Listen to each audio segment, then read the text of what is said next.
गरीबों की शान, गरीबों के जान, आप सभी के स्वाभिमान। चल पड़े हैं विकास की ओर, विकास की गंगा बहाने। ग्राम सभा पच रखी जालिम सिंह से प्रधान पद के कर्मठ युवा जुझारू व संघर्षशील प्रधान पद प्रत्याशी रघुराज प्रताप सिंह राजू जी पूर्व प्रधान। तो याद रखिएगा, आने वाले प्रधानी के चुनाव में अब की बार किसी के लालच, किसी के बहकावे में नहीं आना है। अपना मतदान और आशीर्वाद देकर अपने चहेते, अपने बेटे रघुराज प्रताप सिंह राजू जी को जिताना है और अपना प्रधान बनाना है। गायक अरविंद यादव गोंडा। सत्ता का है शौक नहीं, ये सेवा करने आए हैं। बेईमानों मक्कारों की औकात दिखाने आए हैं। बेईमानों मक्कारों की औकात दिखाने आए हैं। सत्ता का है शौक नहीं, ये सेवा करने आए हैं। बेईमानों मक्कारों की औकात दिखाने आए हैं। जो भी करेंगे वादा मरते दम तक उसे निभाएंगे, दम तक उसे निभाएंगे। रघुराज प्रताप सिंह जी जीत के अब की आएंगे।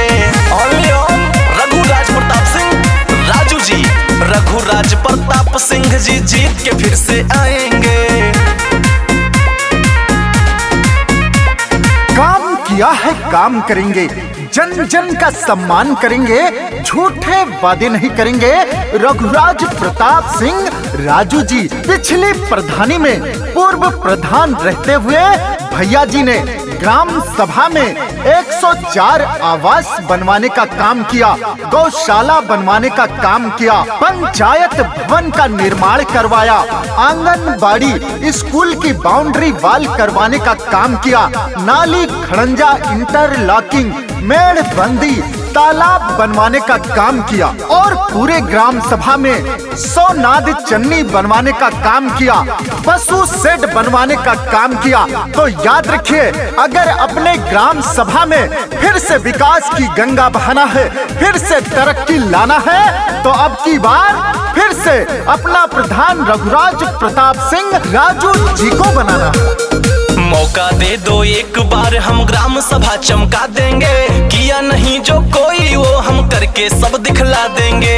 किया नहीं जो कोई वो हम करके सब दिखला देंगे। मौका दे दो एक बार, ये ग्राम सभा चमका देंगे। किया नहीं जो कोई राजू भैया करके दिखा देंगे, भैया करके दिखा देंगे। जरे विरोधी देख देख के सबको धूल चटाएंगे, सबको धूल चटाएंगे। रघुराज प्रताप सिंह जी जीत के अब की आएंगे।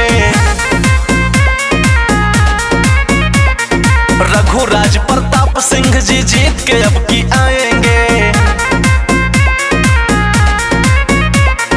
खेतों में, खलिहानों में, जनता के अरमानों में हर पल मिलेंगे राजू जी। गरीब मजदूर किसानों में न जात पात में कोई भेदभाव करते हैं, सबके साथ सुख दुख में हमेशा खड़े रहते हैं, सबकी मदद करते हैं, दिन रात जनता की सेवा में रहते हैं, गांव के तरक्की की बात करते हैं, गांव के विकास की बात करते हैं। इसलिए मेरे मित्रों, एक चुने नेक चुने और अपना प्रधान उसी को चुने जो आप सबकी सुने। और ऐसे एकमात्र प्रत्याशी हैं आपके अपने चहेते रघुराज प्रताप सिंह राजू जी। दुखिया और गरीबों का भैया जी साथ निभाते हैं। जहाँ जिधर भी पड़े जरूरत काम सभी के आते हैं। जहाँ जिधर भी पड़े जरूरत काम सभी के आते हैं। दुखिया और गरीबों का भैया जी साथ निभाते हैं। जहाँ जिधर भी पड़े जरूरत काम सभी के आते हैं, काम सभी के आते हैं। बच्चू रखी जालिम सिंह का कोना कोना चमकाएंगे, कोना भैया चमकाएंगे। कोई न है टक्कर में, राजू सिंह जी जीत के आएंगे।